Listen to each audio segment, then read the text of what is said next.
새벽빛 묵상 여호수아 3장 1절에서 17절.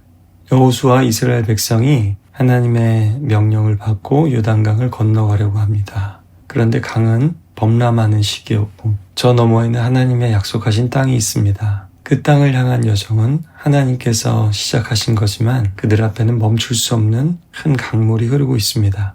우리도 그렇습니다. 하나님께서 나를 부르셨다는 걸 압니다. 나와 함께 하신다는 것도 믿습니다. 그런데 그 길을 가려고 할 때 이거 정말 건널 수 있을까 하는 두려움과 의심에 빠질 때가 있습니다. 그러나 오늘 말씀은 하나님께서 먼저 가시고 뒤에서 지켜주신다는 것을 다시 한번 확인해 주십니다. 여호수아는 백성들에게 언약궤를 따라가라고 합니다. 그리고 제사장들이 언약궤를 지고 갑니다. 언약궤는 하나님의 언약의 상징입니다. 하나님이 여기 나와 함께 하시다는 것을 의미합니다. 그리고 하나님의 진짜 말씀도 가르침도 지도도 다 들어있습니다. 그리고 아론의 쌍난 지팡이처럼 하나님의 권위, 하나님의 선택하심, 그리고 만나 하나님께서 먹이시고 입히시고 책임지신다는 것, 하나님의 언약의 증거들이 들어있습니다. 하나님은 앞서 가십니다. 우리보다 먼저 가셔서 길을 여시고 알 수 없는 길을 인도하십니다. 오늘도 보면 너희가 가보지 않은 길을 가기 때문에 언약궤가 앞서간다라고 말씀합니다.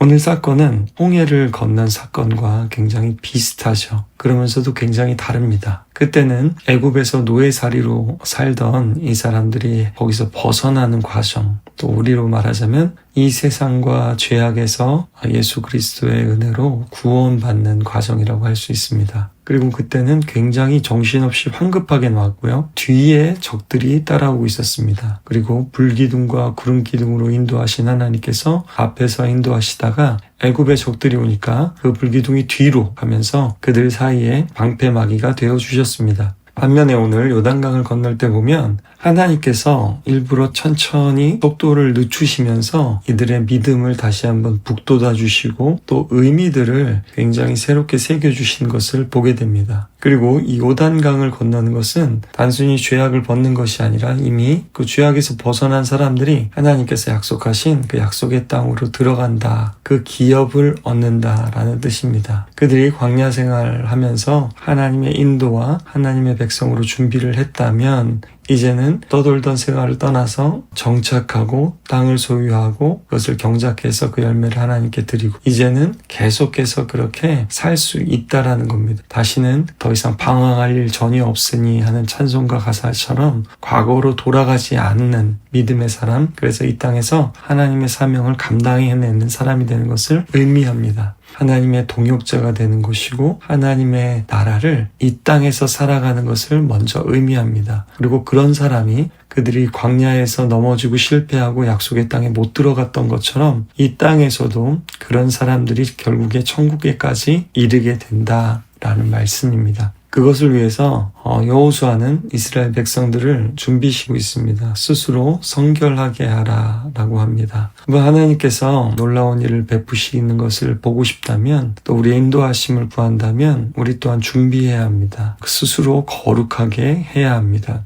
고대 사회에는 더 샤워하기가 힘들었죠. 그러나 야곱이 그랬고요. 오늘 이스라엘 사람들이 그랬고요. 또 광야에서도 그랬고 옷을 빨고 성결하게 하는 겁니다. 오늘날도 우리가 집에 손님을 초대하면 음식을 준비하고 집안 청소를 하지 않습니까? 화장실도 치우고 또 진공청소기도 돌리고 그렇게 하죠. 손님이 명령해서 하는 것이 아닙니다. 우리가 기쁨으로 초대하고 또 손님을 맞이하기 위해서 너무나 당연히 준비하는 것이죠. 그런데 우리가 손님 초대했을 때 맞는 것만큼도 사실 예배 때라든지 혹은 우리 일상에서 하나님 내 삶에 찾아와 주십시오. 혹은 우리 삶에 하나님을 초대하고 모시는 마음으로 살아간다면 우리가 어떻게 해야 되겠는지 다시 한번 돌아봤으면 좋겠습니다. 그리고 여호수아는 제사장들에게 언약궤를 메고 가서 강물에 발을 담그라라고 얘기하고 있습니다. 그 순간까지도 강물은 넘쳐 흐르고 있었습니다. 제사장들이 발을 담그기 전까지는 아무 일도 일어나지 않습니다. 그러나 발을 내딛는 순간 하나님께서 강물을 멈추어 세우셨습니다. 여러분, 이것이 바로 우리의 믿음입니다. 믿음은 분의 약속을 신뢰하며 행동하는 것입니다. 이것이 바로 다른 점입니다. 홍해에서는 너희는 가만히 있어 하나님의 되심을 아는 거고요. 그때는 모세가 지팡이를 내리치자 하나님께서 물길을 내셨습니다.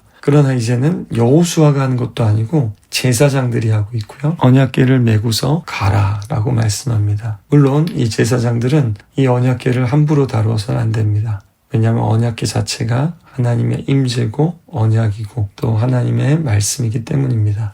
오늘 이 이야기를 보면 하나님께서 앞서가실 뿐만 아니라 뒤에서 지켜주심을 알 수 있죠. 불기둥, 구름기둥의 역할을 이제 언약궤가 하고 있는 것입니다. 그리고 그 우사 이야기처럼 언약궤를 함부로 만져서는 안 되기 때문에 일정 거리를 유지하는 것을 볼 수 있지만 오늘 본문에서는 너희들이 그 길을 알지 못하기 때문에 거리를 두고 따라와라. 백성들이 그 언약궤가 보일 만큼 떨어져서 따라오라 라고 말합니다. 우리가 가는 이 길은 우리 인생은 가보지 않은 길, 가보지 않은 시간 속을 걷는 것입니다. 그러나 그 길이 막연한 것이 아니라 믿음의 길은요, 우리 예수님이 먼저 가신 길이고 믿음의 조상들이 간 길이고요. 따라서 우리가 이 말씀을 통해서 하나님의 역사를 알 때에 왠지 가본 것 같은 길을 가는 그런 담대함과 지혜가 생깁니다. 찰싹거리는 파도 보고 마음이 졸여서 못 갈 때도 있습니다. 그러나 믿음은 큰 발걸음을 하나 내던지는 거죠. 수영장이나 목욕탕에서 냉탕이나 뜨거운 온탕에 들어갈 때 보면요, 이렇게 발가락으로 찍어보지 않습니까? 그러면은 사실 더 주저하게 되고 와, 어떻게 여기 들어가지 이런 생각이 듭니다. 그러나 확 들어가면 어떻습니까? 찬물에서도 시원하다, 뜨거운 물에서도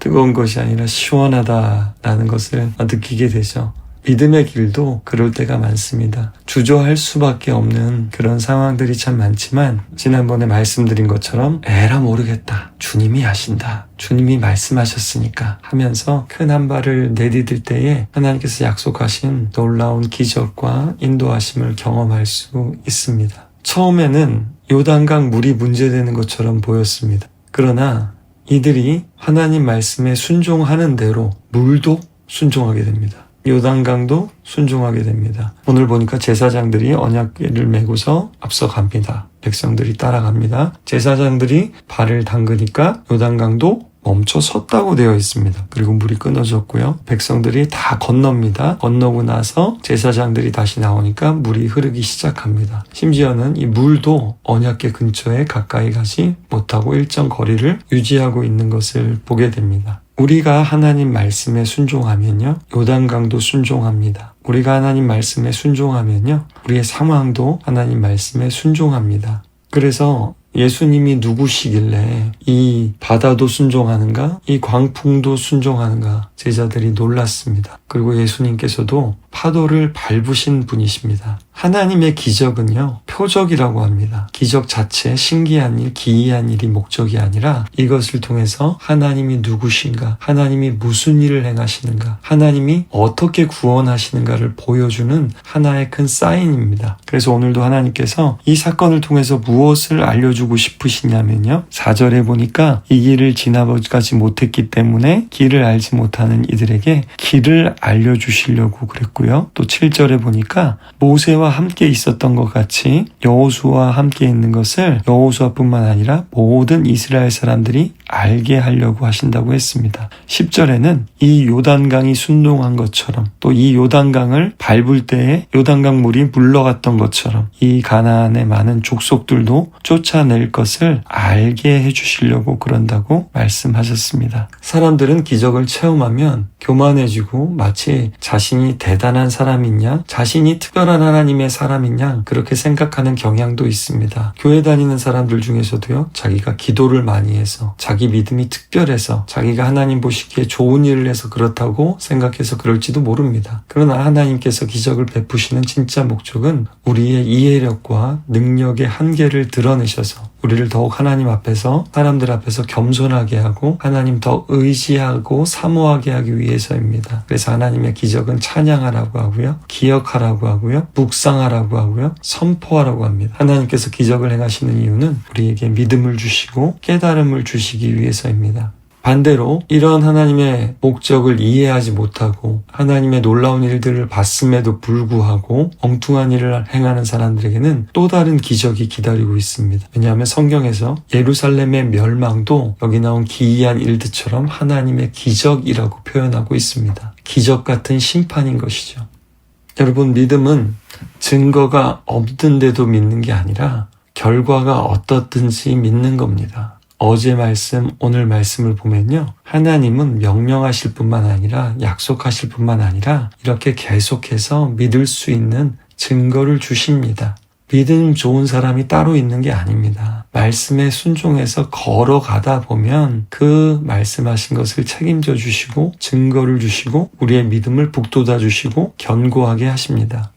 오늘 이 말씀 통해서 나의 앞에서 가시고 나의 등 뒤에서 나를 지키시는 하나님을 신뢰하면서 나갔으면 좋겠습니다. 더 중요한 것은 우리의 길이 아니라 우리의 길을 인도하시는 분이라는 것. 우리는 다 양 같아서 때로는 방황하고 우리 앞길을 알지 못하지만 우리의 목자 되신 예수님 그분을 알아보고 우리의 삶 속에서도 계속해서 말씀하시는 주님의 음성을 들을 수만 있다면 어디로 가든지 문제가 없죠. 길이 중요한 게 아니라 누구랑 이 길을 걷느냐가 더 중요한 것입니다. 가족여행을 할 때도 그렇죠. 어디를 가는 것이 중요한 게 아니라 누구와 함께 가느냐가 더 중요한데 때로는 여행의 목적지를 생각하다가 예민해지고 배려하지 못하고 그런 경우들이 있습니다. 여러분 우리의 인생 여행도 믿음 여행도 다르지 않다는 것을 기억하셨으면 좋겠습니다. 오늘 함께 기도했으면 좋겠습니다. 이 세상과 죄악 가운데서 나를 구원해 주신 하나님 감사합니다. 그러나 거기에 머물러 있는 것이 아니라 이 땅에서 주신 약속의 땅을 취하는 자가 되게 도와주시고 내게 주신 비전과 사명을 이루는 하나님의 기쁨이 되는 자녀가 되기를 원합니다.